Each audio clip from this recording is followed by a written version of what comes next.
కాలేజీల విధి విధానాల రూపకల్పనకు sub committee. Private deemed varsity పోటీల తట్టుకోవడం కష్టమవుతుంది. కమిటీ సమీక్షలో ఇంజనీరింగ్ కళాశాల ప్రతిపాదనలు. ప్రైవేట్ ఇంజనీరింగు, ఇతర వృత్తి విద్యా కళాశాల ఫీజులను ఖరారు చేసేందుకు కొలమానాల రూపకల్పన కోసం లోతుగా పరిశీలించేందుకు సబ్ కమిటీను నియమించాలని ఫీజుల కమిటీ నిర్ణయించినట్లు సమాచారం. ఫీజుల కమిటీ చైర్మన్ ఆచార్య బాలకృష్ణారెడ్డి అధ్యక్షతన జరిగిన సమావేశానికి ప్రభుత్వం సలహాదారులు అయితే కేశవరావు, విద్యాశాఖ కార్యదర్శి అయితే కోరడం అయితే జరిగిందనమాట. అయితే 10 కళాశాల నుంచి హాజరైన ప్రతినిధులు దీనికి సంబంధించి చర్చించారు.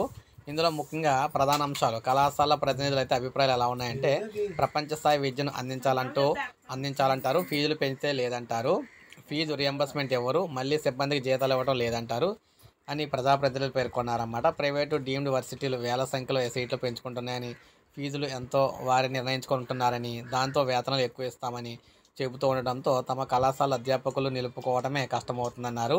భారీగా ఫీజు పెరిగిందని అంటున్నారు. వాస్తవానికి 2022లో తమకు ఒక్క పైసా కూడా పెరగలేదని, అందుకు కొన్ని సాంకేతిక కారణాలు కూడా ఉన్నాయన్నారు. ఇక విద్యార్థుల నైపుణ్య పెంపుదలకు క్యాంపస్ రిక్రూట్మెంట్ ట్రైనింగ్లు కూడా ఖర్చు చేస్తుంటే ఆ మొత్తాన్ని పరిగణలోకి తీసుకోవడం లేదని అన్నారు. కొందరు ఎల్కేజీ ఫీజుతో పోలుస్తూ ఇంజనీరింగ్ కళాశాలలో ఫీజుల పెంపు ఆవశ్యకతను అయితే కమిటీ దృష్టికి అయితే తెచ్చారన్నమాట. సో ఏది ఏమైనా విద్యా వ్యవస్థకు సంబంధించి ఫీజులు పెంపుదలకు సంబంధించి, తగ్గింపుకు సంబంధించి సబ్ కమిటీని అయితే వేస్తున్నారన్నమాట తెలంగాణలోని. సో ఇది మనకి తాజా సమాచారం. లైక్ చేయండి, సబ్స్క్రైబ్ చేసుకోండి, మన ఛానల్ సబ్స్క్రైబ్ చేసుకోండి.